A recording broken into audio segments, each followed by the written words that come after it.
What's going on, everybody? This is Living in Arizona Now, and I'm back in Arizona, as you can see. Today, we're going to talk about some things you need to know about the cost of living after I did some research. And I've been thinking about this, especially since I've been back. Whenever you're gone for a while and you come back to a place, you kind of notice that things are either the same or not the same. And so I'm going to share my opinions on what's changed, if anything. But first of all, I want to know, can you guys hear me loud and clear? Because I haven't done a live stream in a long time and I was unable to do like a pre-test. So if you guys can hear me loud and clear, someone let me know in the comments if you can hear me, so I know that I'm not just talking to thin air. See, the fact that no one's commented yet makes me a little bit concerned. But anyways, I'll just keep going a cappella. And there, thank you, Desert Lady, Carolyn, and thank you so much. Clear. All right. Good. We're good to go. It's so cost of living had me thinking about what does it take as an annual salary in Arizona to live comfortably? Well, if you go on the internet, they'll tell you that around 45 to $50,000 per year. But I'm not going to agree with that. I think you really need to be making, in order to live comfortably, around 100,000. You need to be at least over 80,000 here in Arizona. Rent has gone down. Mortgages have gone down a bit since 2022, but they're still really high, in my opinion. Some of the things that are really expensive here, I think gas is a little bit higher than the national average. If I look online, that where we rank in terms of the big four, right? There's like four main things. There's housing, food, taxes, healthcare. So if I'm looking at each one of those, if I think about taxes for one thing, the state of Arizona isn't the friendliest tax state. Um, there's a property tax, there's a lot of different taxes, and then a hidden tax that I'm not so sure many people take into consideration is the HOA tax. I know that's not necessarily a tax, but it feels like it's a tax. It's almost everywhere you go. Here in my community, in Mesa, wherever I live in Mesa, I'm going to have an HOA if I own a condo, if I own a townhouse, if I own a house, they're going to pretty much have an HOA. And my HOA is $240 a month. My mortgage is around $2,100. That's expensive for a condo, in my opinion. Right now, if I tried to rent this unit out, though, it would actually go for around $1,600, and that doesn't even include what I would have to pay the property management company, and so I mean, I think they take like 20%. The broker who would broker the deal, I think that's like first month's rent. So I mean, it's really not a good situation that for me right now with the house that I'm in, because I bought in 2022, and the reason I bought in 2022 is because I was sick of paying $2,500 a month for a rent for a two-bedroom apartment in North Phoenix. But if I would have just waited a year when the prices came down, but we never know when that's going to happen. So everything's just forecasting. They're saying that the market's going to go back up in or the market's going to go back up in 2024 because they're going to lower interest rates. You hear all that. But let's talk about the cost of living more in detail. I'm giving you a little bit of backstory because this is what got me thinking, like, where are we at in this current moment? So taxes, I feel like the HOA is an additional tax. Then there's the state tax. Florida doesn't have a state tax. I think Nevada doesn't have a state tax. I think Oregon doesn't have a state tax.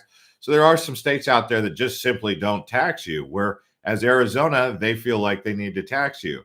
And so they make it up on the back end. And that doesn't even include federal, what's going on with that, because that seems to have gone up. So, I mean, you have inflation, state tax, property tax, income tax, luxury tax, lots of taxes. There's a lot of taxes. How do you guys feel about all that? I mean, that's not just exclusive to Arizona, but I'm just saying you have all the national stuff going on, plus Arizona, and then you have the HOA. So there's a lot of money just going out right there. So I mean, I'd be interested to hear what you guys say. Shimon says, I spend about $1,500 a month.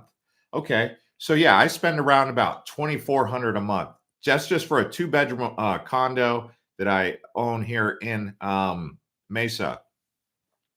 So that's including that's just the for the condo. That doesn't include the internet, which is around $100 a month with Cox. I don't use a phone. I don't use my phone like landline. I just use a cell phone. My cell phone is around $110 per month with Verizon. Electricity depends on how much I'm using it. If I don't use my air conditioner, I could pay around $50 a month. But in the summertime, it's impossible not to use an air conditioner. So I could be looking at anywhere between 200 to 300 a month just for electricity.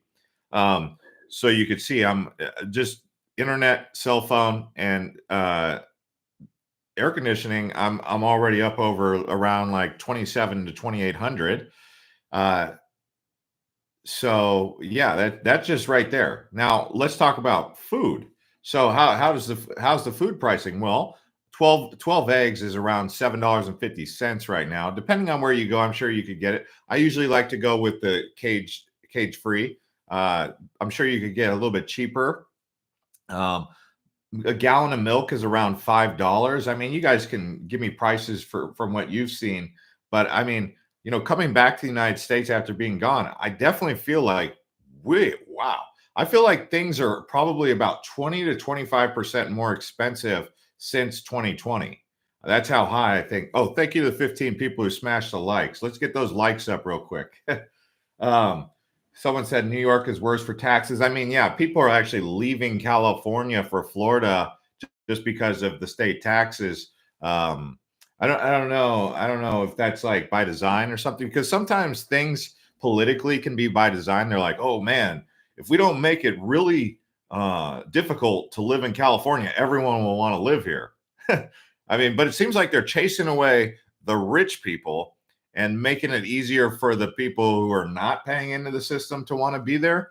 You'd think they'd want to. You'd think they'd want it the other way around. I mean, if it's such an Edenic place, it's so beautiful, right? You'd think they'd want less homeless on the streets, but instead they're making it really convenient for homeless. They're like, here, what do you need? You need some, you guys know what they're giving to people in San Francisco. I mean, if you have an addiction in San Francisco, or if you have an addiction anywhere, go to San Francisco. They'll give you everything you need for free.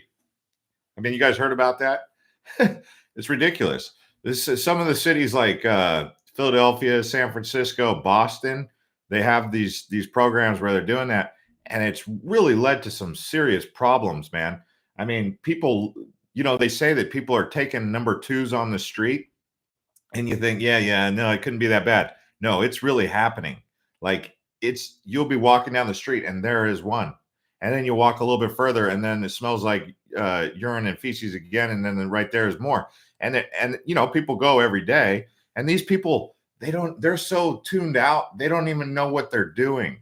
Like they're zombies, literally. It's literally like a zombie apocalypse. And this is happening in major downtown areas across the nation, here in Phoenix as well. And so I don't understand it. Some of those things just don't make sense to me. Why we haven't really just said, hey, enough's enough. We can't keep doing that. We're gonna have to make it. I'm not saying that, I don't have sympathy for those people. I'm just saying that you can have sympathy for somebody and say you can't be on the street doing that. How about that? Hey, Firefly, what's going on, Daniel? Timmy, don't get married here. The divorce will cost you everything. That's another thing. I've met a lot of men who are now on board with exactly what Timmy's saying. They don't want to get married. And so in this day and age with social media, you have so many distractions from even your marriage.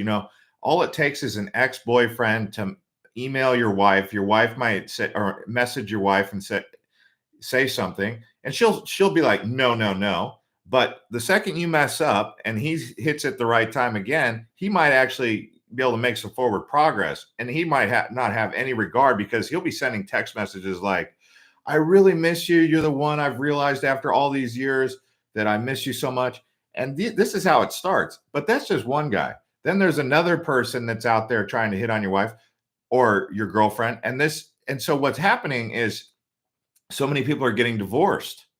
And so a lot of men, after having all these experiences, they don't even want to get married, because it's not necessarily that they don't want to try marriage. it's that they're worried that what if it doesn't work out, because the divorce rate is so high that it's almost like, putting your hand in the grinder. It's like, putting your hand in the crocodile's mouth. You might be able to put your hand in the crocodile's mouth and not get bit, but if that thing chomps down, it'll get you. So this is why people are no longer interested in marriage. And you can't necessarily blame the women about for wanting some separation pay or whatever, because if they've got kids and they don't have a job, they got to take care of the kids, so they're going to need some money. But then there's a lot of abuse of the system, and it seems like the justice system isn't necessarily very fair. So that's something that's really got to be reevaluated. I think at some point in time we got to bring some reality to that if we want to preserve the institution of marriage. Unless the country just wants to move in such a direction where we're just going away from marriage. But yeah, that's what he's saying. Don't get married in Arizona, and if you think you might have to get a divorce, because it's going to cost you. So, I mean, that's a cost of living expense you got to take into consideration. Obviously, marriage is a great thing if you guys can sustain everything, because you have two incomes and you're able to team up and work together to grow something and make something amazing. But if it doesn't work out, it's extremely costly. So we've talked about taxes, we've talked about housing, and we've kind of touched on food, but how about healthcare? Where do we rank with healthcare? And that's a big subject, because I mean, that's to me, that's another tax on top of everything else. But in Arizona, we're actually a bit lower for healthcare cost.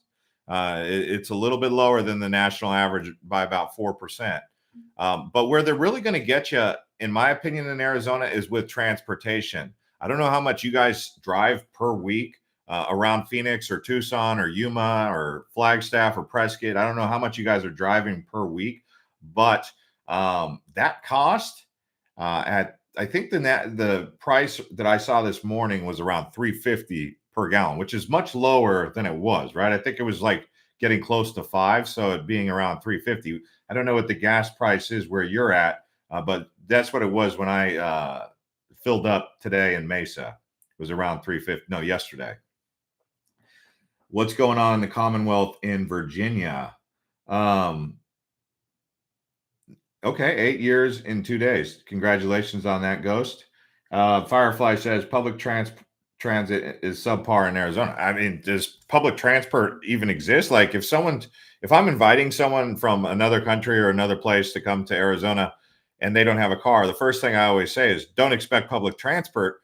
I said, but get ready to use Uber. So I think that for me, Uber is like the public transport. When I came back to Sky Harbor, I arrived from San Francisco a few nights ago, and I ended up getting an Uber to Mesa. It cost me $80 plus a $15 tip, so it was around like $95. That's what I think my total bill. I don't remember. I just put 15% in there, and it came out to around $95. I think Uber like double billed me. They did me an $84 one, and they did me a $95 one for one ride. But I'm gonna have to confirm if they actually double billed me or if that was just because they billed me again because I did the tip. But yeah, I was like, that's expensive for an Uber. I don't remember it being that expensive, but I was like, well, inflation. That was my first welcome back to America. Welcome back to Arizona was the Uber. I was like, $85 to go from Phoenix to Mesa in an Uber. Okay. I mean, holiday season, I guess, has it started in December 6th? I don't know. Okay, so we got some people are giving me some feedback about the gas prices. Thank you for that. He says 289 for in Virginia, 289 in Virginia. Forgotten Sage says 479 in LA County. Yeah, okay. California, you've definitely got me making over $100,000 a year to be even living even remotely nice in California. I mean, really, I think middle class, maybe around $250,000 a year. Like, you need to be well over six figures. I don't know how people are getting by on less than 50,000 a year. I mean, that's unfathomable. I don't know how someone's doing that. I mean, you got to be really scraping by, especially if you have kids. And I think it's impossible. And then on top of that, they're taxing you. They're taking taxes out of your bank. I mean, it's unsustainable. I don't see how this is sustainable. I want to know how we got in this situation because a lot of it just doesn't make sense. And I'm sort of surprised that not enough people are actually saying something. Like I don't really hear as much complaining as you would expect. I feel like I complain about it, and I've got it pretty good. But people who I just don't understand how people are not saying, "Hey, what's going on here?" One of the things that did catch my attention that I thought was interesting. Trump said that if he was reelected, he would get rid of the payroll tax. So that would be around about because what his theory on that was if you could give out free stimulus checks, 750 here or 550 here. But he said what would be better is if you remove the payroll tax, you're rewarding the working class because right now it seems like the working class isn't getting the perks. It seems like if you're a working class, you're paying for the wars in Ukraine and all this stuff. You're paying for the homeland. You're paying for the welfare. It's so basically it's like they're de-incentivizing the working class and making it to where people are getting like downtrodden. They're like, oh man, is it really worth it to bust my knuckles and sweat and blood, sweat and tears for all this stuff? And so he's like, so that was one way to reward. Hey, Frank, welcome to newbie. Wow, we just got a newbie. Nice. That's a channel member. Thank you. John says we pay sales tax on our utility bills. Yeah, I mean they're getting a tax on everything. A tax on you pay a tax when you go to the grocery store. And then here's another thing that I've also noticed right when I got back. I went to Firehouse Subs. They do this. You pay for your Firehouse sub, then they ask you if you want to round up. So my total was 15.15. They asked me if I want to round up to the nearest dollar to support local firefighters. Well, they put you on the spot. So basically, if you say no, you look like you don't support local firefighters. So sure, I'll round up to the nearest dollar. I'll make it 16. And then right after that, the next question is, how much tip would you like to leave? They make it to where it's $1, $2, or $3. $1, $2, or $3. So that's just for the cashier. And so those little things right there are, and you feel like, hey, am I not a good person if I don't tip these people? And I'm sitting there thinking, I'm like, well, do I get tipped? I don't get tipped for anything. I don't want to get tipped. Right? I mean, I like to get tipped, but I don't know. I mean, it's like, I guess tipping is now the thing. Everyone's got to get a tip. Like literally everyone's got to get a tip. So, this is like an additional thing. And when I was in China, for example, I went to Hong Kong. They actually despise tipping culture in Asia. They think the Americans who do tips are crazy. Like in Japan, they actually hate it. They hate coming to the country and having to pay tips. And so, like in Japan, I tried to give someone a tip, and they looked at me like I was being disrespectful. I was like, oh, no, I don't mean any problems. I had that happen in Europe, too, where I tried to give a tip to some lady who gave me directions because I come from America, the tipping capital of the world. And, it is considered disrespectful. Is vehicular insurance expensive in Arizona compared to the rest? In my opinion, yeah. That was another thing. I paid $220 a month for my insurance. So I mean, that's just my bills alone. Before I have to basically make around $3,500 a month before I even start having fun, buying food, and doing anything cool, like paying for gas or anything like that. So every month I've got this nut that I have to crunch of $3,500 basically. So, if you lose your job, if you don't have any income, what are you going to do then? If you lose, then you're going in the hole. And this is what happens. People have so much stress. I mean, you'd be surprised at how many people I know that are just stressing out about money all the time. Like, you wonder why people are so anxious and have so much depression and stress. 57 people hit the likes. Let's see if we can get it to 80, by the way. We're at 20 minutes in. I could keep going also if you guys want me to. but yeah, the insurance in Arizona, in my opinion, is higher than other places because we drive a lot more. They have to. I mean, one of the things they graded on is your location, where exactly you're at, but also how many miles you drive per year. And here in Arizona, I mean, you're going to be driving a lot. There's no such thing as public transportation here. I mean, they have buses and they have a light rail, but those are basically non-existent. No one really, none of the working class really rides that. I mean, maybe some people who work at Circle K, but if you like went to like Intel or maybe like Boeing or Lockheed Martin or one of those facilities, like those people all drive cars. None of them take public transportation, so it is what it is. Thank you for smashing up the likes, Firefly. Hey, Firefly says he likes my hat. Thank you. Um, tax on rent, tax on fees. Yeah, tax on top of tax on top of tax. Hey, can we tax? Are any of you guys getting a little bit upset or disgruntled about the amount of tax that we have in this country right now, or am I the only one who just feels like it's too high? And I want to be, I want to know. I mean, maybe I got to get a better attitude about it because seriously, it could be that because I just feel like it's something that's stress. It stresses me out a lot.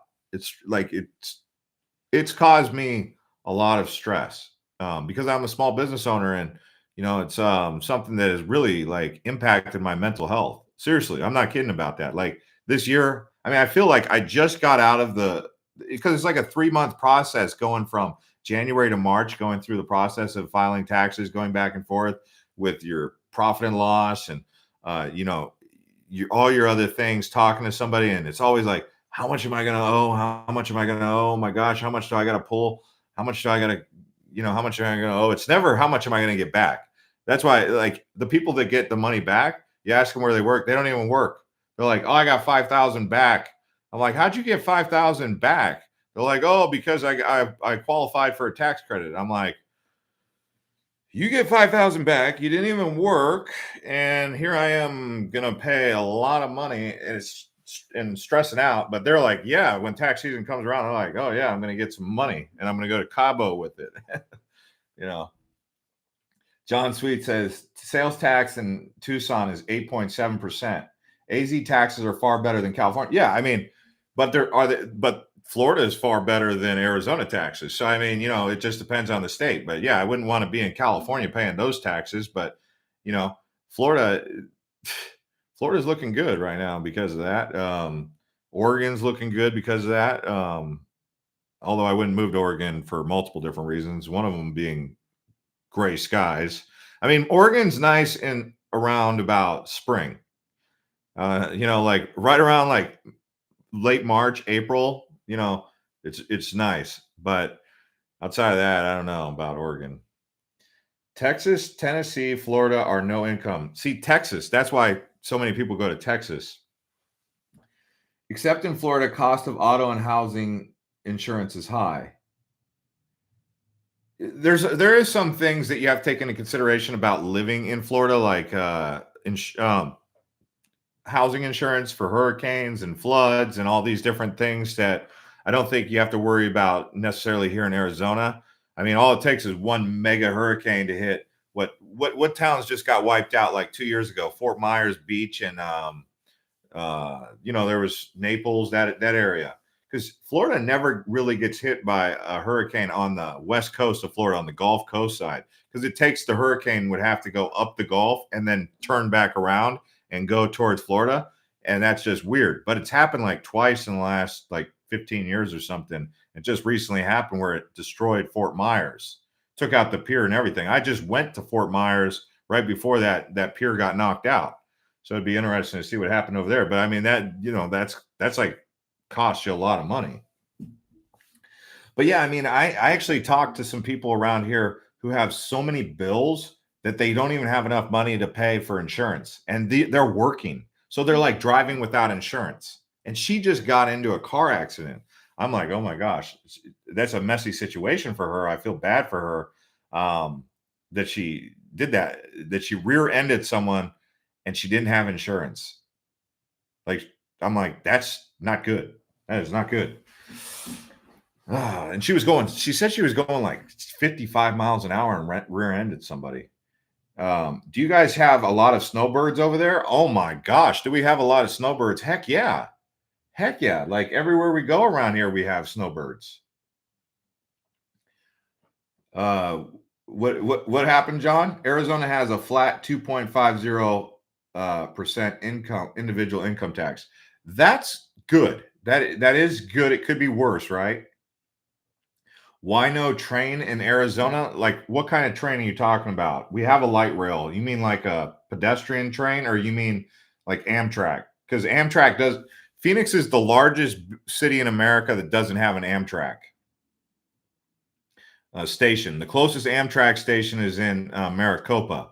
But if you're talking about like a pedestrian rail, like BART, Bay Area Rapid Transit, or what they have in Los Angeles, or what they have in Boston, or New York City, they don't have one of those subway commuters, or Chicago. Um, we're just so heavily dependent upon automobiles here, really. The light rail is nice. It's just you wouldn't want to really get on it because there's not too many savory kind of folks on there. It's a little bit dangerous. It really is. Thanks to the 81 people who hit the like button. See, we went from 57 to 81 because people were hitting that like button. Allstate will no longer underwrite in Florida. Oh, geez. Yeah, I mean, out here, we're big on State Farm Stadium, where the Arizona Cardinals play. Not to mention the extreme population for the size of the state. Are you talking about Florida? Florida is they basically paved everywhere in Florida. I mean, they're getting rid of every single Everglade, not every single swamp that's not a state park or a national park is basically at risk of just getting paved. Seriously, it's not a good place to be an alligator right now, or a manatee. They're just going to have to keep like making it state or federal land. But then again, they say Florida at some point in time is going to be underwater. I think the highest elevation in Florida, I think, is like 30 feet. No, I don't know. I think it's like 80 feet in Tallahassee. Let me see. What's the highest elevation in Florida? I mean, that's how flat it is. Oh, 345 feet. It's in Walton County, Lakewood, Florida. Oh, that's nearby. Isn't that nearby Orlando? Is it really 345 feet? Okay, well, either way, there's a lot of it's really flat there, and if the ocean is really rising like they say it is, that could be a really not a good thing. Um, hey, what's the best bar club in Phoenix? Well, wow, best bar club. I can tell you the areas to find the best bars and clubs. So obviously Mill Avenue, you're going to have a wide variety. I mean, you would just probably, if it's your first time there, you would go bar hopping. A lot of these places close and then open up again. There's a couple different bars that opened up. There's like this one where it's like a railway in there. I forget the name of it. It's like a nice bar restaurant, but it's a good place to go on a date. It's kind of like a speakeasy. Maybe someone in the comments can give their opinion on that. But Mill Avenue, downtown Scottsdale, they have like Old Town Scottsdale, and then they have the area where all the kids go, which is like off of by the I forget the name of it. I want to say the Valley Ho, not the Valley Ho, the W, right? Mill Avenue is getting a little rough and tough. Oh yeah, it's getting way rough and tough. I wouldn't even really want to go down there, but I mean, for many years, Mill Avenue, because it's on the college campus, has always been where it's at. I mean, college kids, I would not send my kids to Arizona State University right now. It's any university. Heck, it even happened when I went to Yale. Like I went to Yale in New Haven, Connecticut. I mean, Yale's like one of the most prestigious institutions in the world. And I'm walking around Yale and I'm like, this is probably one of the most dangerous college campuses in the country. I'm not even kidding. I'm not even kidding. It is dangerous in New Haven, Connecticut, right where Yale University is. So, I mean, if I was to compare Yale to Arizona State, I would say Arizona State's probably safer. But yeah, Mill Avenue, no, it's not a good scene. I didn't go to Yale University as a student. I went to the campus of Yale to take a look at it. But no, I'm not. I'm not trying to imply that I went someplace I didn't go actually go. But thanks for confirming that. Downtown Phoenix just got rid of a homeless accountant. Did you see it on the news? What is a homeless accountant? What does that mean? Explain that. A homeless accountant. I'm assuming that's encampment. Is Texas safe to visit? Texas. Yeah, sure. Why not? I mean, every place is safe. It's just when you go into the cities is when it gets a little bit crazy. Like inner city Dallas. I mean, I went there. It wasn't that. I'm not like dying to go back there. It seemed like there was some hotheads around. To me, a place where someone is a ticking time bombs or walking around, those are places that I don't consider safe. And you could find that in downtown Phoenix. Someone on this channel, we made a video about the most dangerous places in Arizona, and they thought I was making up stories about encounters and confrontations that had happened. They thought I was making it up, and I said, "Well, why would I make that up? Why would I make that up?" I mean, it's literally like I remember I was walking in downtown Phoenix, and I was actually filming. I might even have it on camera. I was just filming, downtown Phoenix, making a video like with my cell phone, just out and about. And some guy like just starts just barraging me with like hateful comments for no reason. Oh, it was because he said I was walking in the road. This was a homeless guy. He said I was walking in the road. I wasn't even walking in the road. But he wasn't mentally there. So he's seeing things. I mean, these are people who talk to themselves. And so I mean, that was just one confrontation. But yeah, I mean that happened in downtown Phoenix like probably 3 times in one night. That's how crazy it is. Yolanda says, "Do I miss Kona?" Yeah. Do I miss living there full time? It's kind of is you know, yeah, I do miss Kona actually. I do miss Kona. It would be better if actually I had a pretty good sense of community in Kona, to be honest with you. But my family's here in Arizona, so I think that's a big factor for me. Problem with Arizona, you can't buy a new home for under 400K and then water issues. Well, yeah, I mean, if you buy here's the thing. I bought this house. They did a home inspection. The guy told me that the air conditioner was, maybe had a couple years left. Well, no. Right when I bought the house, basically I had an HVAC person come in and they looked at it. They said the coils were bad. And so he initially told me that I was gonna need a new air conditioning. That was like 3 months into it. And then I was like, okay, this guy's just trying to sell me a new air conditioner. So I got a second opinion, and they were like, yeah, your coils are really rotten. And I'm like, well, why didn't the guy tell me on the home inspection? So here's the thing: for 400,000, you're buying a house, and then you're getting a house that's going to need to be a fixer upper. And it's not just going to be the air conditioner that goes out, although that's the biggest ticket on there. You're looking at things like the washer dryer that might not be in there. So even if it is, how long is that going to last? Um, the piping is going to leak. You're going to have, if you have a leak and you have a condo like this, I'll tell you a situation that happened. My refrigerator, I replaced the refrigerator because it was like 20 years old. Well, when Lowe's came out to do it, they didn't properly tighten the hose to the wall. And so after about 3 days goes by, my downstairs neighbor contacts the HOA and says, "Hey, there's a leak," and he takes a picture of the roof. So then I had to call Lowe's back out and say, "Hey, your guys were moving so fast because those Lowe's installers they move so fast. They're nice guys, but they didn't pay attention. They cross-threaded the thing. Um, Thankfully, the insurance covered it, but." I mean, the water damage. My grandma had that happen where she had to basically live in a hotel for 3 months because of water damage from her neighbor. You'd be surprised how many people I've talked to have had issues with water damage, whether it's coming from their unit leaking and then creating mold. Mold in Arizona is not a big thing like it is in some other places, but it does happen. And when mold happens in your apartment, it's pretty bad. or in your condo, you have to check. You have to check for the mold because it could cause respiratory issues and all that. But like he was saying about the water, I know he was talking about the lack of water, but the piping in Arizona with the hard water, it's a problem. It's definitely a problem. And even now, with the cold temperatures coming, when it goes below freezing, I don't know if you guys know about that, but your pipes can bust.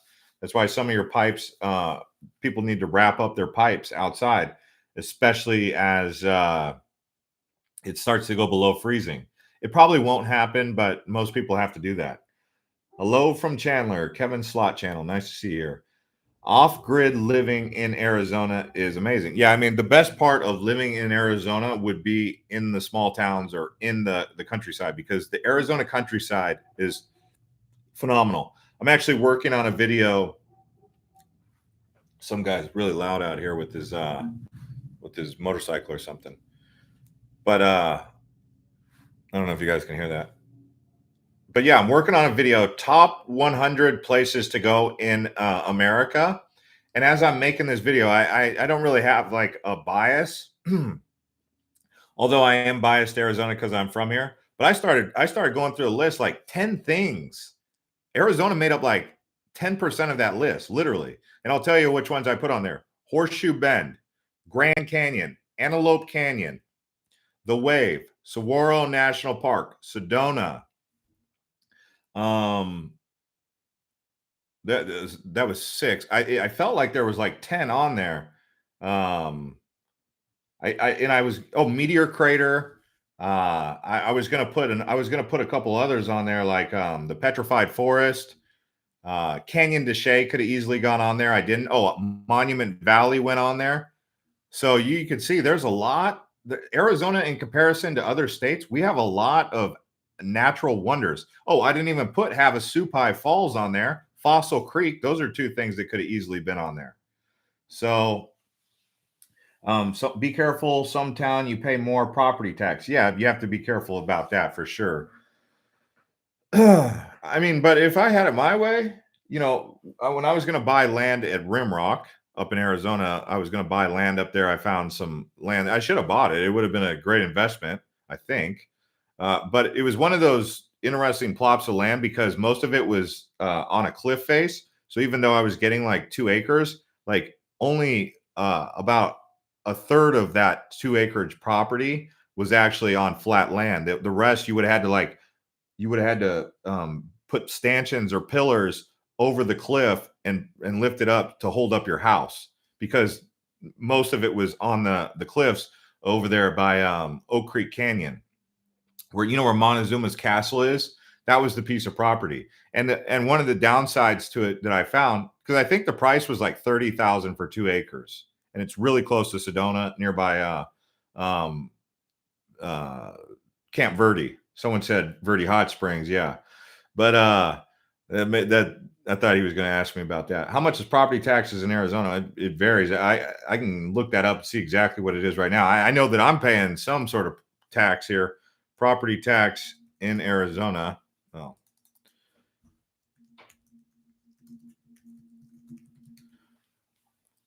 .51%.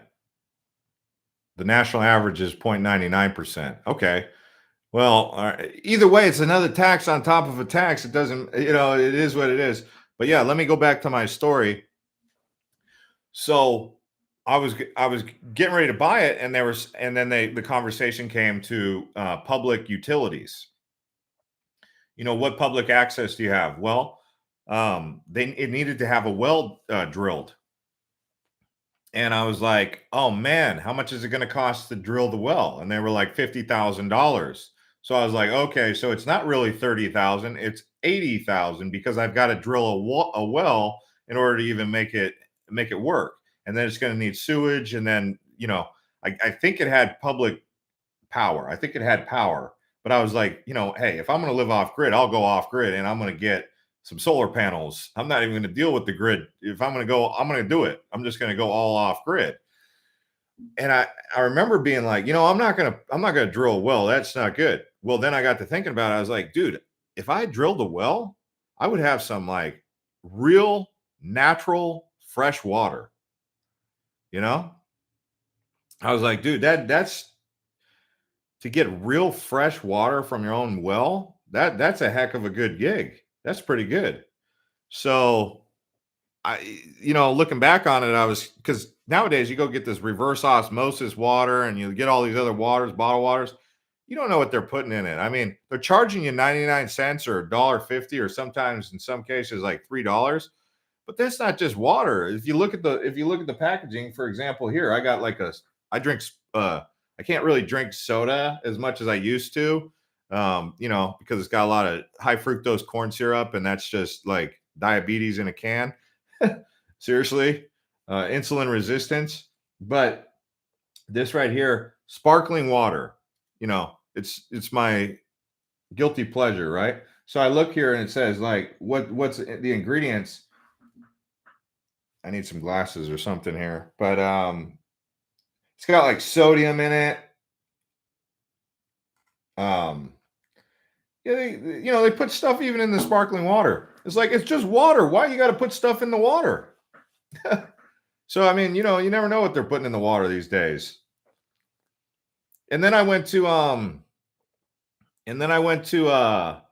the dentist, and they're sitting there telling me, I said, how much is it for a teeth cleaning? Because I like to get my teeth cleaned every 6 months. And she says to me, well, it's $92. I said, that's great. Let's do it. She said, yeah, but if you want to do a laser treatment, if you want to get fluoride, if you want to get and I'm sitting there thinking, I'm like, how many people say that you shouldn't get fluoride? But every dentist I go to always wants to give me fluoride. What's your guys' thoughts on that? I don't know. I mean, I've done a fluoride treatment, but everyone I talk to, they say, not everyone I talk to, but all the naturopaths, they're like, stay away from fluoride. And I'm just like, okay, but every time I go to the dentist, they say it's absolutely the best thing ever. So, I mean, I'm totally getting mixed signals. That's the thing about the world that we live in today. You got one person telling you go vegan, the other person telling you eat all meat. And then, you do one, and then they say, get rid of the bread, get rid of the carbs. I've basically done all of them. And the only thing that I think works for me is a mix of everything. Meat, bread, so meat, carbs, and veggies and fruit.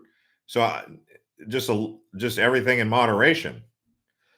Not like no meat, vegan, no carbs, the keto. Like I did the keto thing. That's not for me. It's not for me. I was getting like I was buying into it, like, lose weight, do all this and that, and then I started doing it, and I was like, no. I don't feel my best. Thank you everyone who hit the likes. 111 likes. You guys are awesome today. Thank you so much. Bill says dentists are a racket. Yeah, I mean, there's a bunch of first of all, dentists are important. Like, I mean, my dentist, I thank them when I had to get my crown done, right? Like, when you have tooth pain, like, the only one who can save you is the godsend from the dentist to save your hurt tooth, right? Like, seriously, like that's when a dentist is really valuable. But they got to run an outfit, they got to run an organization over there. So when you go in there, they're just wanting to fix all these holes in your mouth and drill all these holes and everything, because they're just trying to drum up business if business is slow, or they're trying to keep it, keep the customers coming in.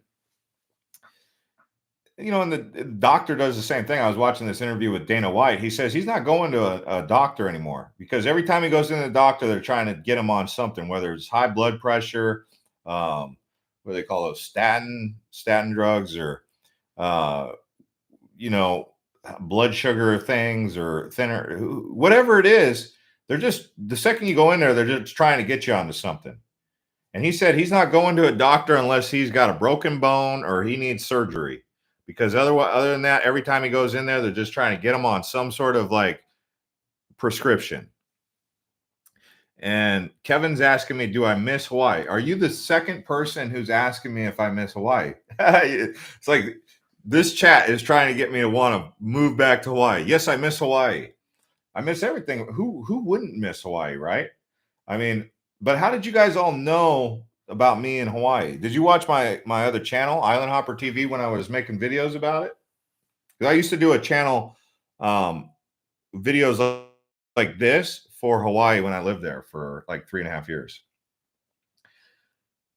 Oh my gosh, Michael. Wow. So what are you saying about fluoride? So So Michael, you're saying that fluoride's good or what?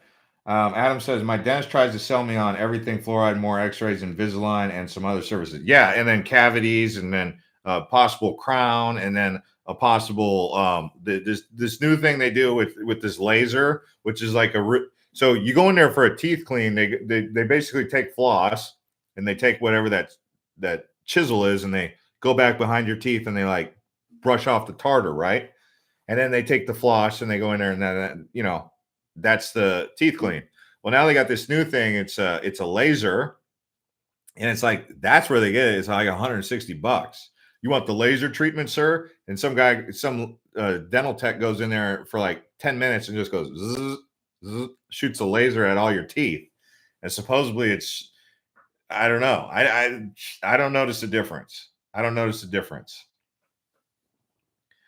Okay, so the third question about the reason why I left Hawaii. I left Hawaii to move back to Arizona because this is where my whole family is. But yes, I do miss Hawaii. Wow, I'm amazed how many people are asking me about Hawaii all of a sudden. Yeah, dentists are a racket. I mean, the whole everything is a racket these days. Healthcare for profit is just. I mean, I actually believe in capitalism. I think it's a good thing, but healthcare for profit is like education for profit. Those are things that can be easily corrupted, and they're kind of essentials. Um, well, obviously the doctor's got to make money, right? Like no one's going to want to be a doctor or a brain surgeon if they're going to make less than a post office person, right? So or a YouTuber, like, hey, just be a YouTuber. Like I know there's some doctors. I don't know if you guys follow Dr. Berg, but he gets like 12 million views and 10 million views and 5 million views. I think he's got like 12 million subscribers. He makes more money as a YouTuber than he does as a doctor. I mean, these YouTubers out here, right? But he gets millions of views. What happens to the border crossers? Do you see them on the streets? Yes. Oh my gosh, I'm so glad you brought that up. Because again, gone for 6 months, making videos for Island Hopper TV. Thank you to all those people who are over there supporting me. I've seen you guys over there, by the way, watching the videos and leaving comments and letting me know you're tuning in. But yeah, so after being gone for 6 months doing that, I come back. Well, while I was gone, I saw like a bunch of things about border crossings. One of my favorite YouTubers that I personally watch is Bald and Bankrupt. I don't know if you guys know who Bald and Bankrupt is. That's the name of his channel. Anyway, so he actually joined the caravan down in Venezuela. You should go to this channel after this one and check it out. The video, he did like a whole video series. So he crossed the Durian. You guys know the Durian area, which is like the reason there's not like a Pan American highway is because there's a stretch of very dense tropical rainforest in southern Panama, northern Colombia. It's called the Durian. It's like the most dangerous forest in the world. And it's a little sliver of rainforest. They just consider it so dangerous. Well, he joined the migrant caravan down in Venezuela because that's where a lot of the everyone thinks the illegal people crossing the border are coming from Mexico. They're coming from Mexico, but they're not from Mexico. Does that make sense? So this is what I'm getting at. So he joins the migrant caravan, and along the way, so he like crosses the Durian, which was like an interesting video. It was like an hour long, and then he gets the Durian Strait, man, and he gets to the he gets across the Durian, and then he ends up like going through like Nicaragua all the way up into Mexico. He does a crazy border crossing, illegal border crossing, because he's joining the caravan from Guatemala to Mexico by crossing the river down there by San Luis or I don't even know the name of it, Potesi or something like that. And it's nearby Chiapas. And he does an illegal border crossing from Guatemala into Mexico. And then he gets on the train, and the train, I guess, is called the Beast. That's the name of the train. I guess the two things that the migrants from Venezuela fear the most is crossing the Durian and then riding the Beast, which is like this big, massive train that just hauls migrants all the way up from interior Mexico up to the border. Well, one of the things that he was pointing out in the video was that, wow, you got people from China, you got people from India, you've got people from uh, uh, Ukraine, you've got people from all these different places in Mexico paying coyotes and paying all these different things to get up into the country. So I'm hearing about all this while I'm traveling. So I'm like, you know, believe none of what you see and half of what you hear, or something like that, or believe none of what you hear and half of what you see. I mean, I'm thinking that. I'm like, well, is the problem really that bad? Because I mean, the border crisis has been going on for a long time. Well, so I get back, and right there on the street, there's a dude with his daughter saying he's a refugee. He's got a sign up. This guy was fit. He was fit. He could work easy, no problem. Like, he had muscles. I noticed he had like triceps. Like, whenever someone's got triceps, that means they work out. Like, triceps are a hard muscle to build. So I noticed that about him. I'm like, dude, this guy's got triceps. He's physically fit. He's out here, he was out there for like 8 hours, like going back and forth. Like, I drove by there like 3 times. It was kind of getting annoying because every time I drive by, he didn't recognize that he'd already tried to panhandle from me. And I'm like, oh man. But he was just out there with his daughter, and he was a refugee. So what's happening? So I got to thinking, I'm like, so are the refugees coming here, adding to the homeless population, and then panhandling on our streets as if we didn't have enough of that already? And I get it. Some of you are going to say, oh, you need to have sympathy, man. You need to have sympathy. You need to be more caring and compassionate to people. Okay. Yeah, that's good. I agree. But all I'm saying is, we got a lot of problems here in this country, and at some point in time, I'm curious: are any of you people ever going to say, "Hey, guys, let's get a leader in there that can fix this problem"? And every time I say that, someone in the comments is saying, "Well, why don't you run? And you got all these ideas. Why don't you do something about it?" I guess that's a fair point. I mean, it's easier to sit here an armchair quarterback and say something, and I actually never would want that job. The only reason I would do it is kind of like because it would have to happen. I'm not saying I'm qualified, by the way. I'm just saying that, that's what people say is, oh, you got all these complaints about it. Why don't you do something about it? Like, get in there and fix it. Well, I feel like my hands are tied even being able to get in that, because it's a good old boys club, and you got to be a good old boy, and you got to qualify to get in there and all that. But there's some things that I know that frustrate me so much to a point. I'm like, we need better leadership. We need better leadership, man. I don't know why we get stuck with what we got stuck with right now. We have two 80-year-old people running for the highest office in the land. There's two 80-year-old people.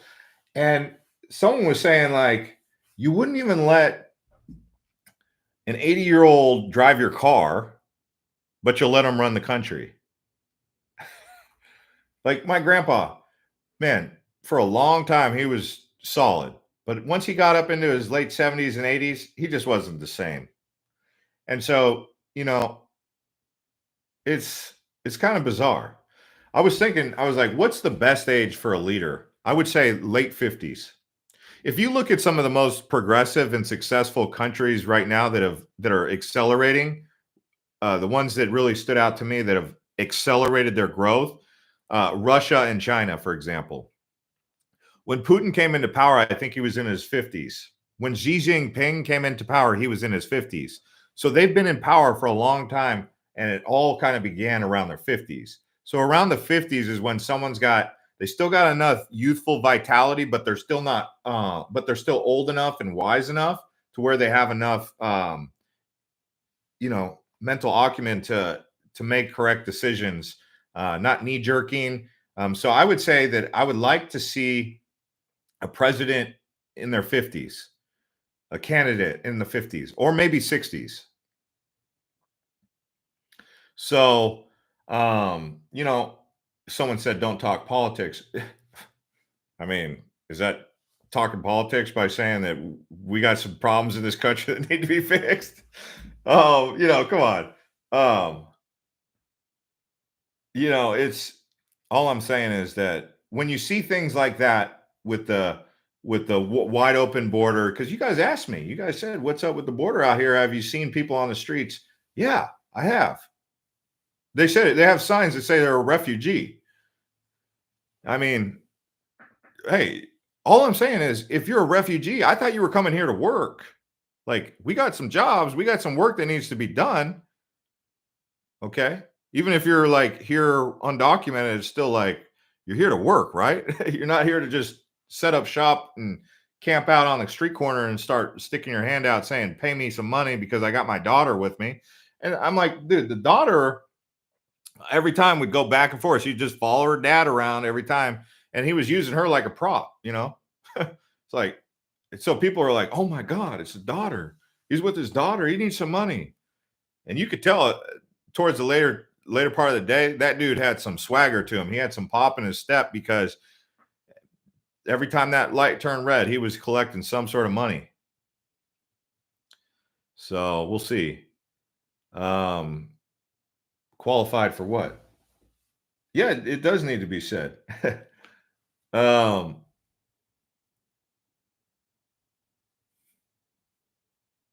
oh, I see what you're saying. Yeah, it affects cost of living.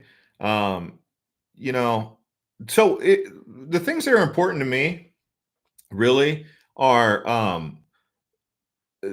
cost of living. I think like, with the cycle coming up, I think that's something that's important to pretty much everyone, no matter what side of the spectrum you're on. I think we can all agree that cost of living and taxation. Is there anyone in the chat who doesn't think that we're overtaxed? I'm just curious. Is there anyone in this chat who thinks that we should pay more taxes or that there should be more taxes added to the middle class, period, at all? Is there anyone?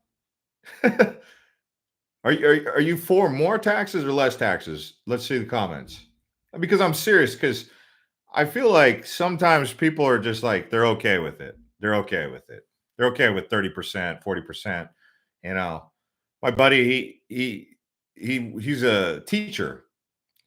He doesn't make enough. He's scraping by, and every year they want more money from him. I think he makes like he is a teacher at a Montessori. I'm like, how much? I'm like, they're really hassling you. You don't even make that much money. They're really hassling you. I mean, and so it's not the rich that are paying taxes, because I hear stories all the time about the rich. They're like, oh, they're offshore. They've got a Grand Cayman bank account in Panama and Swiss account, and they haven't paid taxes for the last 20 years, this and that. And I'm like, okay, so really, this whole thing was a big fiasco saying the rich need to pay more, but the only people getting hit with the more taxes are the middle class, the working class. Even the lower class got hit with it. Someone says, what's the pros and cons of living in Goodyear? Ooh, Goodyear, the pros, it's affordable. Goodyear is pretty affordable compared to the rest of Phoenix. The cons would be there's not much going on out there, but it's close to where the Cardinals play football.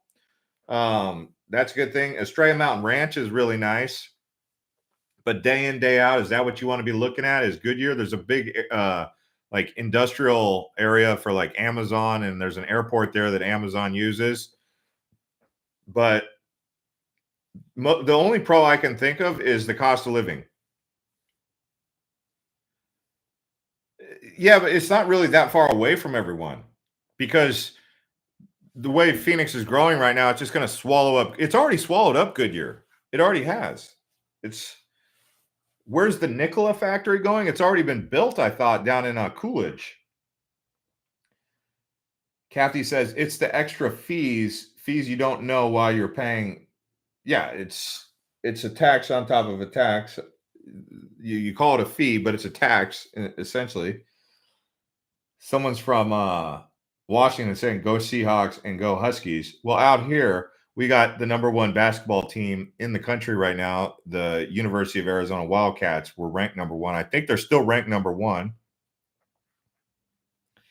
So there's that. And then we got the Phoenix Suns. I'm not even going to talk about the Arizona Cardinals, but we did have the Arizona Diamondbacks go to the World Series. And I was watching the Diamondbacks before I left pretty much every night. And I knew there was something special going on with that because we had some sluggers. We were a little bit lacking on the bullpen, but, so I'm an Arizona team through and through. But, you're on an Arizona channel and you're talking about the Seahawks and the Huskies. You don't think that's going to go over too well, do you?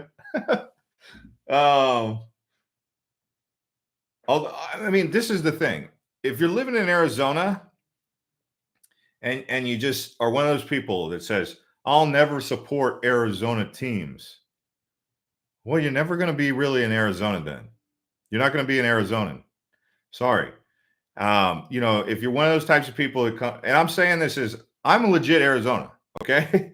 And I'm telling you, I would probably be able to be one of the people that can judge if you're a legit local Arizona person.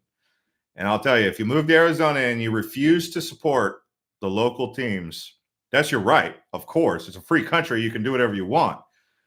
But it's also, I'm entitled to my free speech.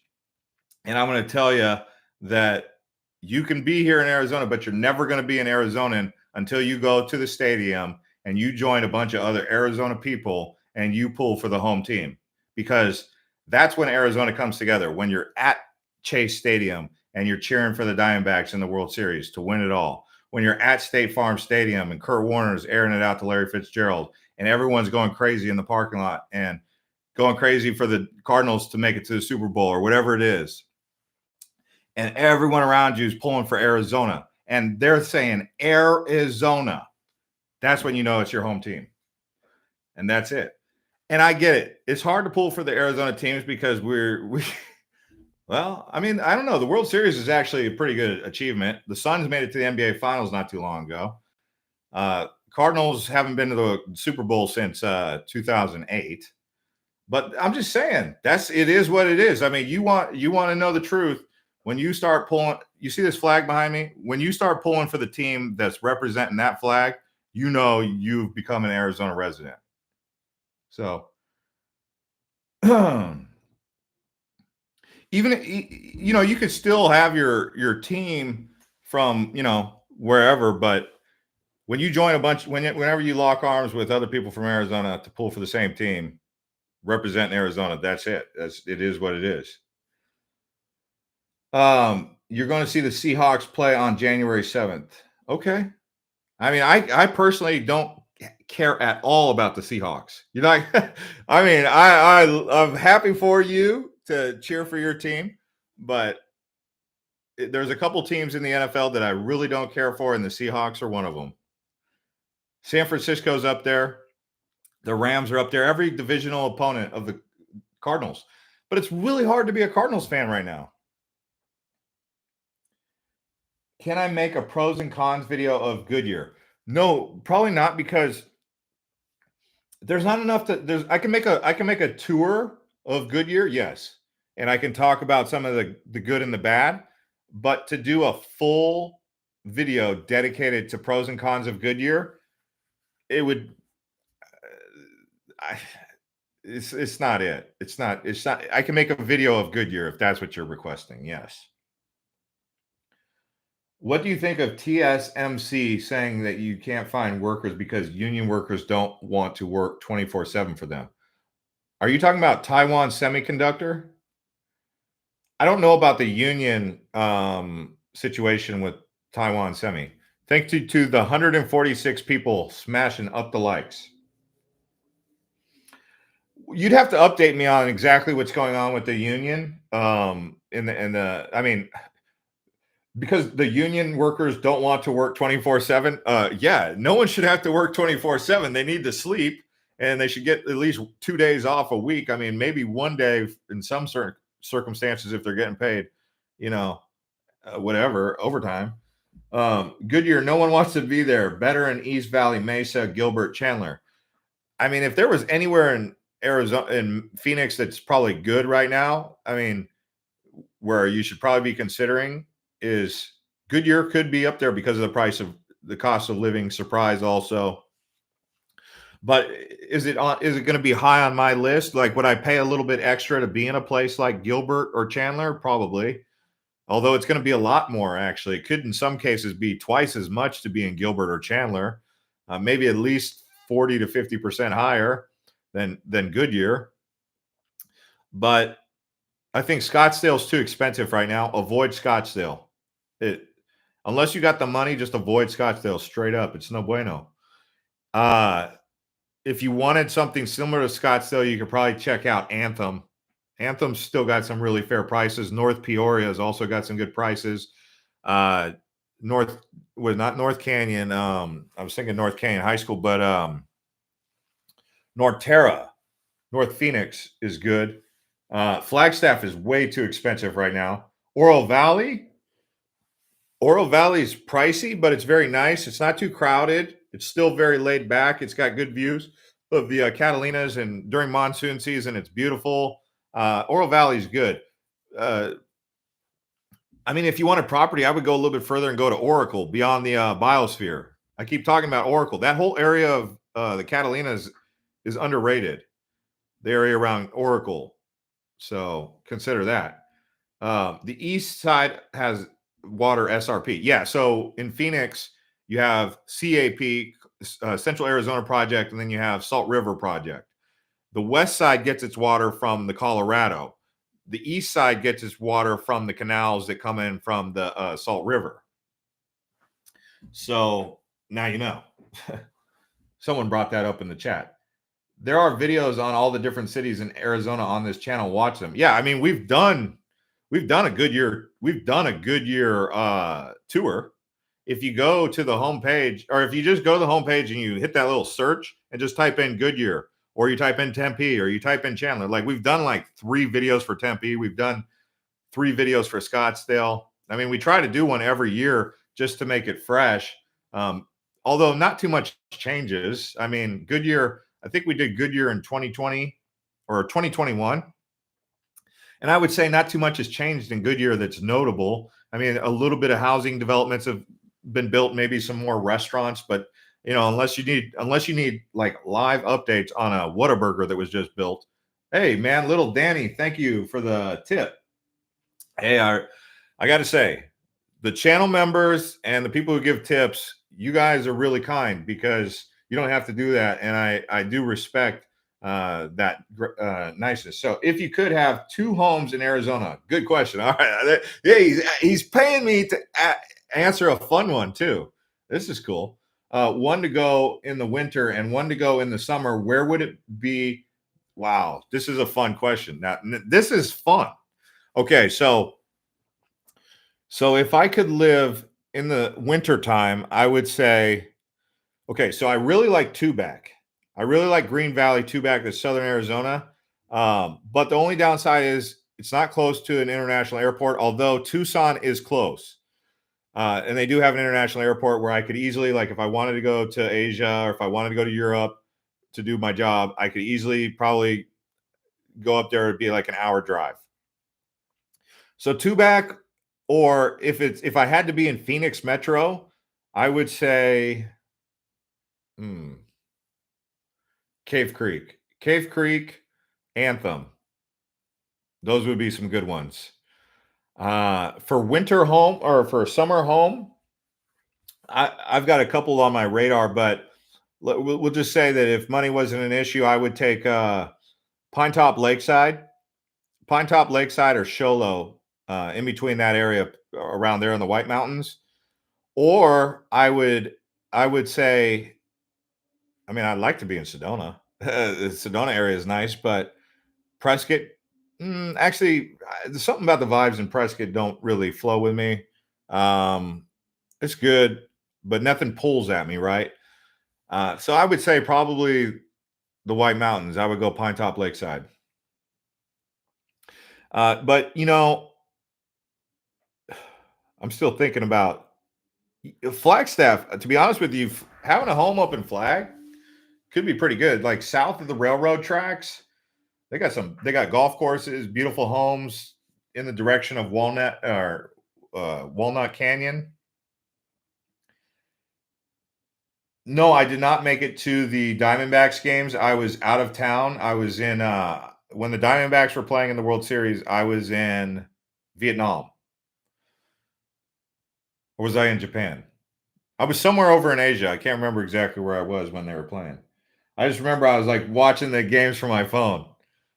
But I'm a big Diamondbacks fan. I'm very happy to see the Diamondbacks finally making some progress. Oh, but they Shohei Otani or whatever. How do you say his first name? Shohei Otani.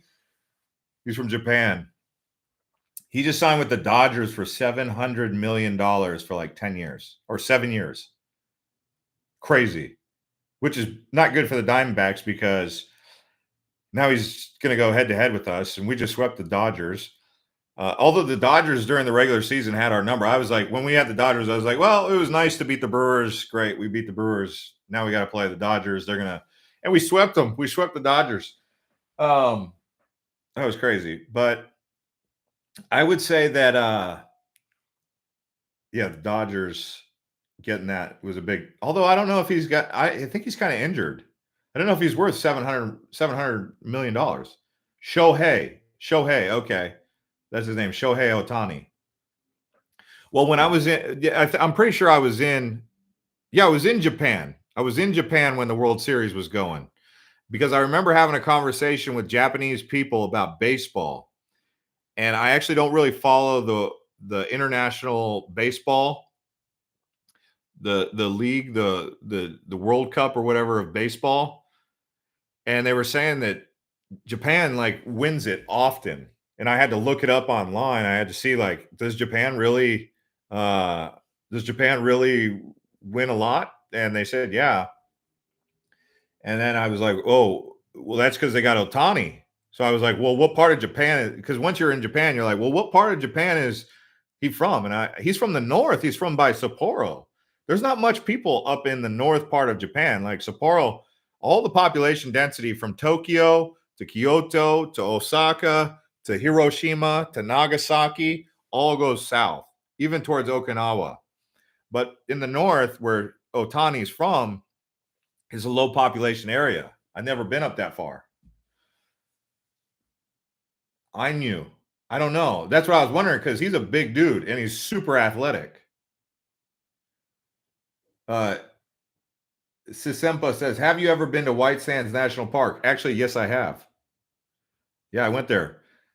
If you wanted to do a road trip, this is a road trip you could do in Arizona on like a weekend. You could do an overnighter, or you could do it in the same day. But basically, you go from Phoenix down to the Chiricahuas. You explore around the Chiricahuas, check out Portal and Cave Creek, not Cave Creek up above Phoenix, but Cave Creek down by Portal. And then you just go over to White Sands. You could even hit up Silver City, New Mexico on the way.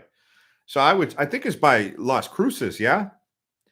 I would say probably a weekend trip. It's probably a weekend trip, but that's a weekend trip that's worth doing. I wouldn't go there in the summertime like I did. I went there in the summertime. It was hot, man, on that white silica sand. Ooh, my gosh.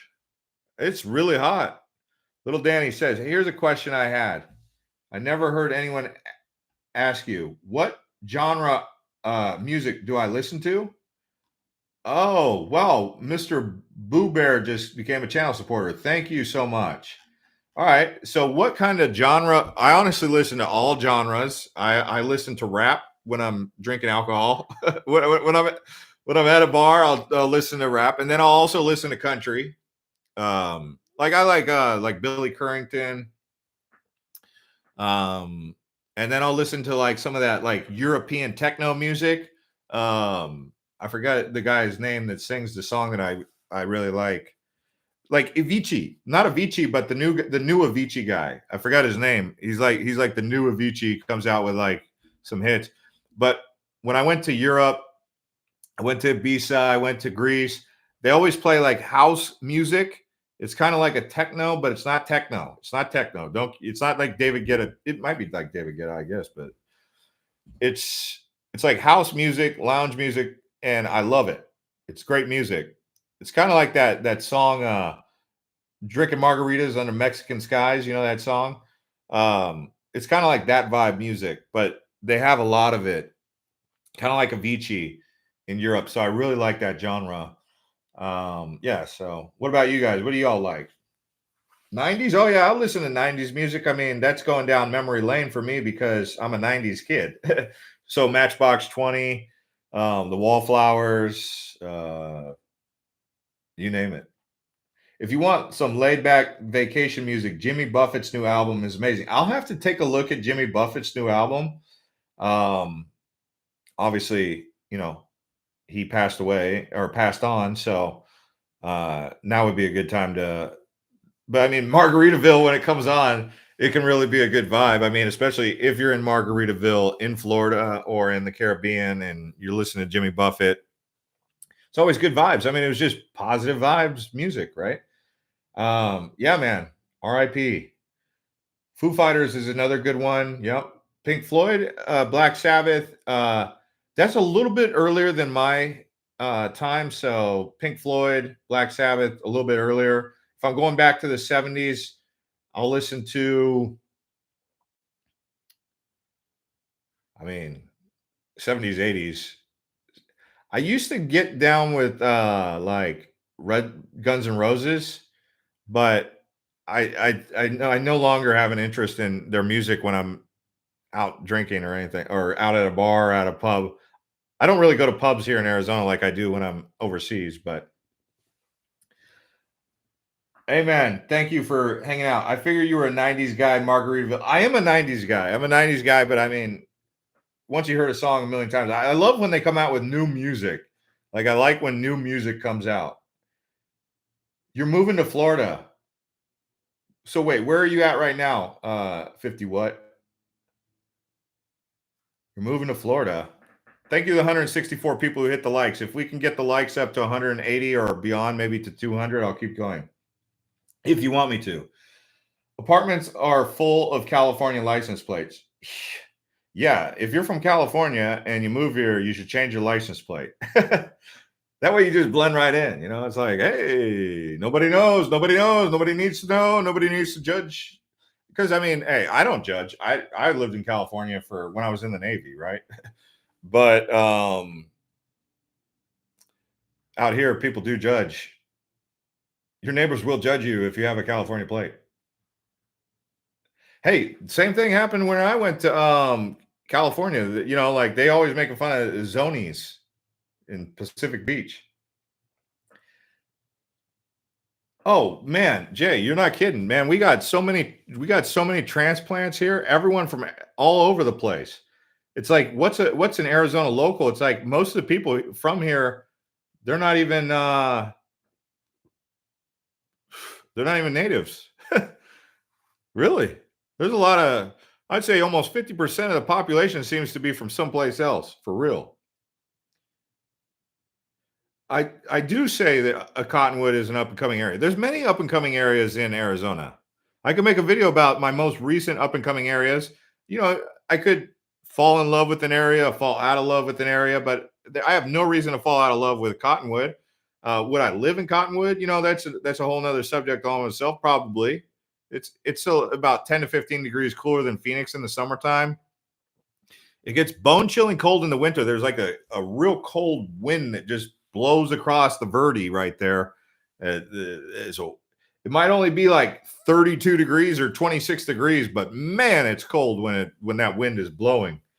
You could be in like Fargo, North Dakota, and it'd be like -16, but it's not like miserable. But you'll go to Cottonwood and it'll be like 32 degrees with a wind chill factor that's just horrible. Like, yeah, I don't get it. Mark says, in the fall, license plates change colors. Little Danny says, I'm from Bowling Green, Kentucky. Nice. Okay, I've been to Kentucky. Kentucky's a nice place. And but I passed my second year here in Glendale. Oh, you're in Glendale. Give me your feedback on that. I'd be interested to hear that. Bill Pike says, Mass holes unite. Massachusetts. Leslie says, I'm in Washington State. She says, I'm from Washington State and want to move to Arizona. Just Can't decide where. Your videos are very helpful. Well, tell me what you're looking for, and I can maybe help you pick a target and aim for it. I never like to give anyone exact advice on anything, because if they move there and they're like, "Hey, he gave me the advice, is horrible," all I can do is tell you some of the things that I would recommend. So it's not professional financial advice, or it's not professional real estate advice. I don't say that because I have to. I say that because I want to let you know, like, this is my opinion, and I'll give it if you ask. Any New Jersey or New York plates? I have been seeing a lot of New Jersey out in Arizona, more so than I have any. I see a lot of New Jersey people in Arizona, more than other places. Like, the most common transplants out here are going to be California, Washington, but from the East Coast, it seems like Jersey's up there, probably going to be one of the top ones. I rarely see people from Florida out here. I rarely see Texas people. I'm not saying they're not here. It's just they're not some of the most common ones. We see a lot of Illinois people, a lot of Canada. We get a lot of Canada down here, and especially the southeast part of Phoenix. In particular, like Calgary, Alberta, that whole like province. Yeah. Someone says I'm near Silicon Valley, California. Most people around my neighborhood are foreigners, not a problem, but native Californians are being pushed out. Yeah, yeah, I've been to San Jose, and not really looking to go back. I was there for one night. I was going to stay a couple days. I walked around and I was like, nah, there's nothing down here, because I was excited to go there to Silicon Valley. I was like, maybe I could rub shoulders with some techies. And I went down there and I was like, nah. I mean, if there's good food, I'll stick around. Like, if I can go to, like, if I have variety, like a Vietnamese restaurant or a Thai restaurant or like an Indian restaurant, or who knows, some variety. But I didn't even notice like international cuisine, like exotic foods there or anything. So I didn't really see I was like, this is the most confusing place to want to live. Like, what is the point in living there? I guess if you're into craft beer, they did have some craft beer. That was about it. Uh, Future Sun City resident here. Okay, so you're going to retire in Sun City. I don't see much Florida. Yeah, Oaktown says, "Tell me about it. Ready to leave San Jose." Yeah, I mean, the fact that it's so expensive, it lacks culture, it lacks ambiance, it lacks spirit. It's an empty vessel, in my opinion, and it's got a lot of young people there that don't really. That it seems like they're all kind of confused. They're all kind of like walking around with their earbuds in, and they're not really getting along with each other. I don't know what it is. Something's off. I mean, you bump into some cool people there every once in a while, though. But I've been seeing a few Florida plates in Casa Grande and Chandler. Okay. You know, Florida is kind of cold in February. I was in Orlando during the Super Bowl. Actually, I was in Tampa, but before the Super Bowl, when the Tampa Bay Super Bowl was in February, and there was frost on the ground. The alligators were freezing, and I was like, I had no idea that it got frost down in Miami. I was on my phone. I was like, has it ever snowed in Miami? Because if it goes down to frost, that means it went down below freezing. So I guess it had kind of snowed in Miami at one point. And I had no idea it got that cold in Florida. Lots of Florida plates in Colorado. Oh. Being from Alaska, we do have quite a bit of Alaska people here. Being from Alaska who lives close to 303, I can honestly say Sedona and Prescott really do it for me when it comes to hiking in cooler weather. Oh, yeah. Oh, Sedona, Prescott, beautiful places, nice places. It's just not for me because there's no airport. That's it. That's the only reason. A little bit expensive, too. America is on the move. In what direction? If you see Florida or Texas plates here, they came to work. Yeah, they probably are transplant here doing some work. I don't know who they'd be working for, but you would probably know more than me. What, Amazon, Intel, Boeing, but I don't think either of those states have anything related to that. That's what Arizona is mostly known for, is tech. You know, we got GoDaddy out here. We got Nikola building is Nikola even a thing? Someone was asking me about that. Like, are they still in business? I've never seen a Nikola car on the road. I think I've maybe seen some prototypes driving around, but I've never seen an actual Nikola automobile, but I've seen tons of Tesla. The interesting thing is a lot of people think Elon Musk is crazy, and he might be, and they think he's like kind of lost his rocker. They think he's going over the deep end because of all these interviews that he's giving. He's a bit of an attention seeker. Like he always likes to be in the news for something. I will say that. And he bought Twitter so he can fill up your Twitter news feed with his posts only. Like every time if I unsubscribe to Elon, I'll still see his post. So he's basically bought Twitter to just basically spam your news feed with memes and occasional news and information. But going beyond his possible corny personality, thank you to 177 people who smashed likes. If you guys get it to 200, I'll keep going. So if you haven't liked the video, hit the like and we'll go to 200. I'll keep going because it's at an hour and 25. But he's done some super impressive things on his resume. Like this guy has one of the most impressive resumes you'll ever find anywhere. And for that, you just can't help but respect him, even when he says really stupid, goofy things. The guy has created, he's basically surpassed NASA with rocket technology. And it's not a joke. He's basically created the best satellite systems with Starlink.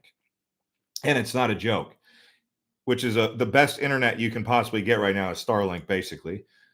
He's basically created the best electric automobile the planet has ever seen with Tesla. He helped create PayPal. He's developing Neuralink. He did work on a very innovative Hyperloop. He's creating a new AI chat platform called Bard, or no, it's some weird name. It's some horrible name. I don't even know why he did it. And then he just bought X or Twitter. He's actually made Twitter better. Like when Jack Dorsey was the CEO of that place, no one wanted to be on Twitter. Twitter was like the only time you hear about Twitter was if CNN said Donald Trump just tweeted. It was the only time people ever talked about Twitter. But now that this guy owns it, he's like making it better. Like people actually kind of want to hang out on Twitter. If you haven't set up a Twitter account, follow me over there. I actually don't have. I have an Island Hopper TV on Twitter. You can follow me there. But no, seriously, get on Twitter or X as they're calling it now. It's actually a pretty good platform. Realtors are worse than used car salesmen. Yeah, I'll tell you why. Because even when the market is going down, they'll still tell you it's going up. And even when it's going down, they'll still tell you something that's not in your best interest. And they'll say it with a straight look, and they'll look you right in the eye and tell you. I don't know if it's the fact that they're all subscribed to the same letter that's feeding them hopium or what. But every time you talk to a realtor, they're trying to tell you that now's the best time to buy. It doesn't matter if the market is overheated, about to explode. The realtors will still tell you, hey, time to buy.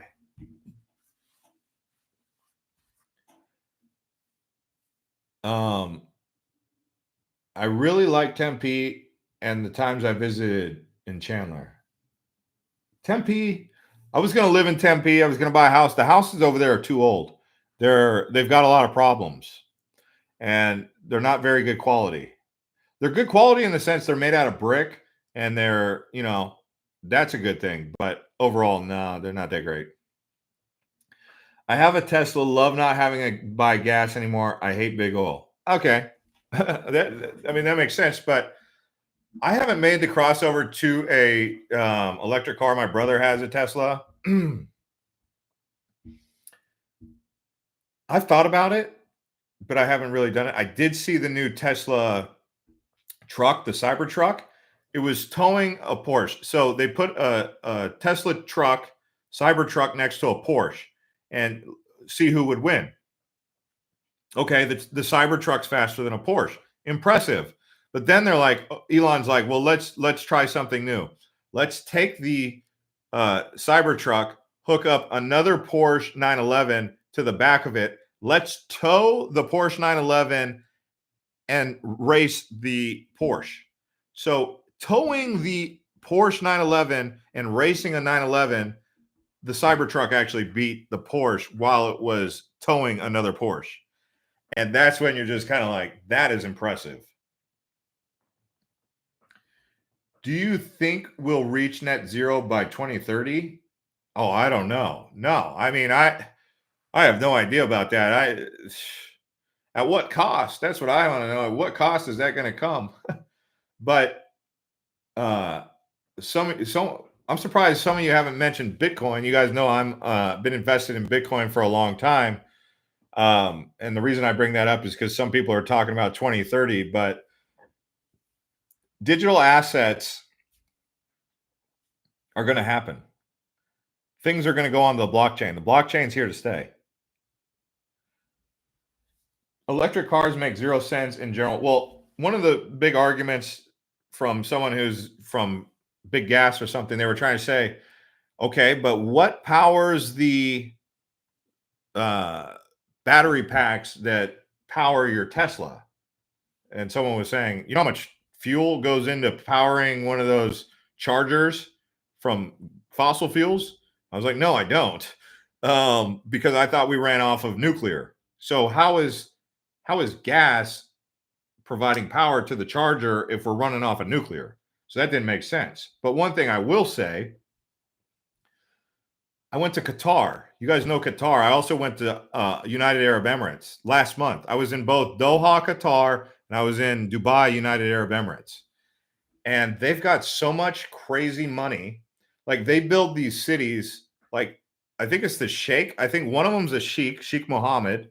Sheikh Mohammed bin Maktoum is the ruler of Dubai, but he's not the king of UAE. That's King Zayed, and he's in Abu Dhabi. But in uh, Qatar, they have an emir, and the emir. Both of these people I wanted to research and understand because I was like, how do they have so much money to build what they're building? First of all, you guys have no idea what unless you've been to Dubai, or if you've been to Doha, you have no idea how amazing these cities are.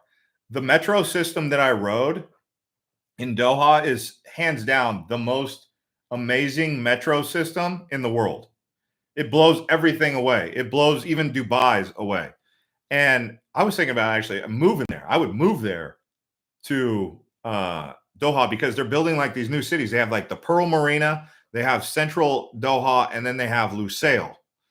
And I had no idea. It far exceeded my expectations. And the things that I saw going on over there, first thing I think is, if they can do it here in Doha, in the Middle East, how come we can't do it in the United States? I mean, the advancement in technologies is crazy. But here's the thing: the people who build all that are not citizens of Doha or citizens of Qatar. So what they basically do is they get oil money, and then they hire the best of the best to build it. For example, when they build the mass transit system, guess who gets the contracts? The Japanese. Because what do the Japanese do really good? They build trains. The Shinkansen. When I was in Japan, I rode the Shinkansen, the bullet train. It goes 320 miles an hour.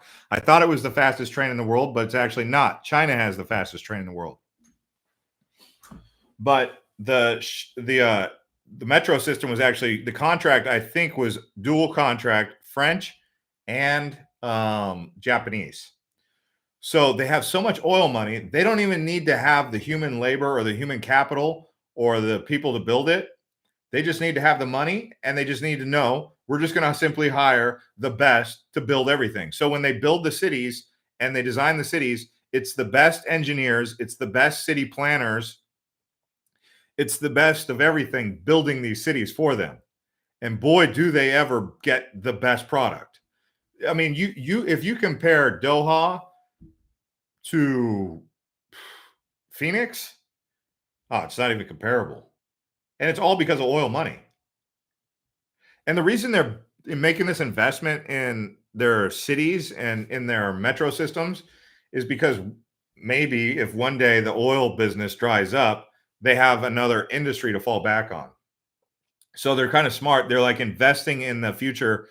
And I think like 30% of the population is actually Qatari, which is the name of the people. I think 700,000 of the people there are from Qatar. They're Arab. And they have like 2.3 million people that are actually living there. So that means 70% of their population are foreigners, and it runs really efficiently. Phoenix Metro is the best. You know that's a joke. Hey, Leslie, welcome. Did you know we got 4 new members to this channel on this live stream today? Leslie being one of them. So thank you. Jay Northrop, Elon should work on that. Make water, not war. What did Jay Northrop say? Net zero, back to living in caves. Oh, EVs are fire hazard to boot. I don't know anyone who's really had a fire because of an EV. I'm sure it's happened, but I don't know how often that's happened. I mean, that's like saying that using your cell phone or smoking a cigarette at a gas pump is going to create a fire. I mean, I've gone to gas stations where they still tell you don't talk on your cell phone, don't use your cell phone when you're around the gas pump. Oh, Prius. Okay, what is that? Toyota? It's not a Tesla. I mean, when was the last time a Tesla EV blew up? I mean, those guys, they fix the problems like that on the spot. When there's a problem with a Tesla, they identify it, they get to work on it, they reverse engineer it, they re-engineer it, and then they put it back on the road and hope it doesn't happen again. And the likelihood that it does repeat the same problem is very low. So when it's a developing industry, a developing technology, of course, there's going to be flaws, and you have to accept that. And so when you're someone who buys into the new technology, you run that risk of, autopilot. If you want to be one of those people who wants to test drive autopilot for the first time, I mean, what if that thing glitches? What if that thing gets it wrong? That's why I'm kind of waiting to get it to be one of those test dummies for autopilot. I mean, to those of you who are testing out autopilot, hey, you're great because you're the ones on the front lines developing the technology. It's a bit of a risk for you. What do you base your speculation on? Do you have proof of this? If not, don't post false things. What are you talking about, Mark? You're talking about the electric fires for EVs? I don't think I said anything false, but I'm curious what he was talking about. I'm not a fan of the adaptive cruise control, says, yeah. EV are good, but nothing like a Hog V8 350 and a Chevelle.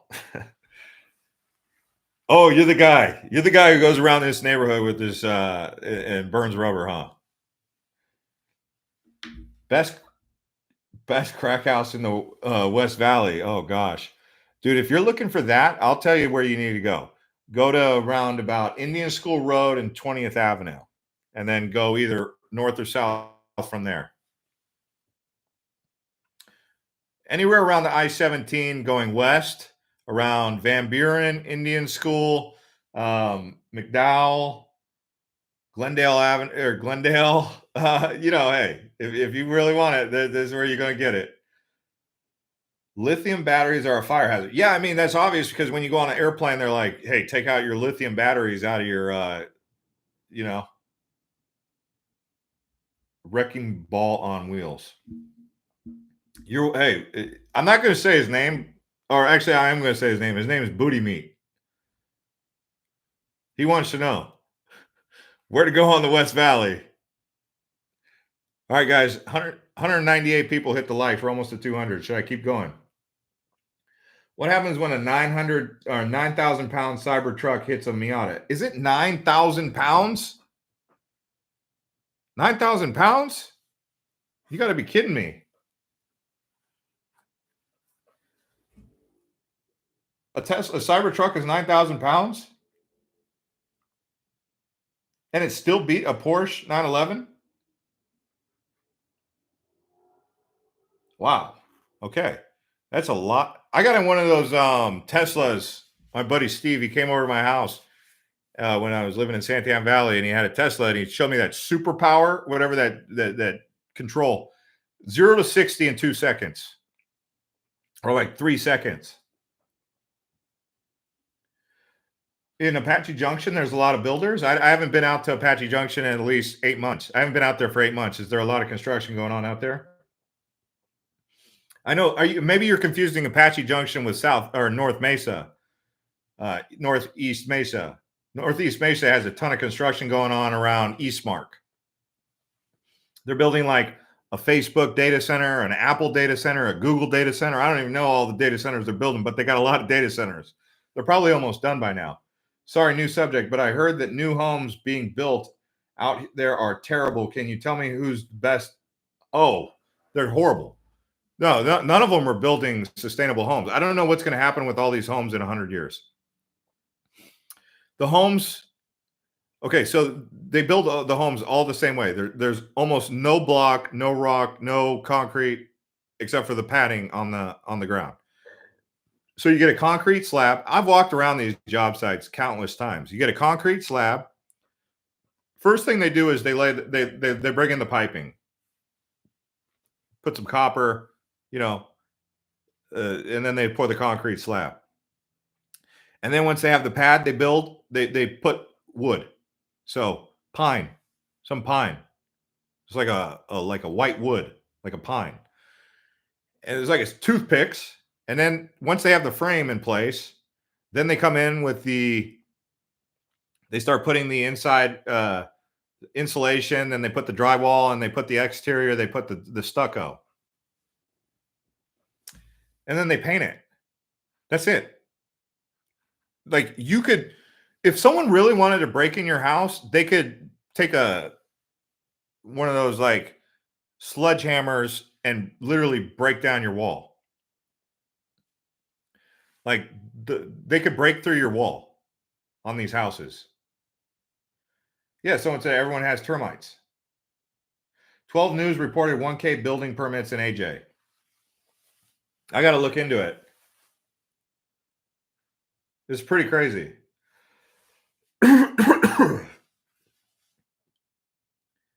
Anyways, guys, I need some water, so I'm going to take off and drink some water because I've been talking so much. Thanks to everyone who hit the likes. Thanks for everyone watching. We'll do this again if you guys want. I'm back in Arizona, so thanks to everyone for watching Island Hopper TV and becoming channel members here also. So I want to give a big thanks to all of you supporters and subscribers. Thank you. And see you guys on the next one. We can do a new one soon if you guys want it. So let me know. See you guys.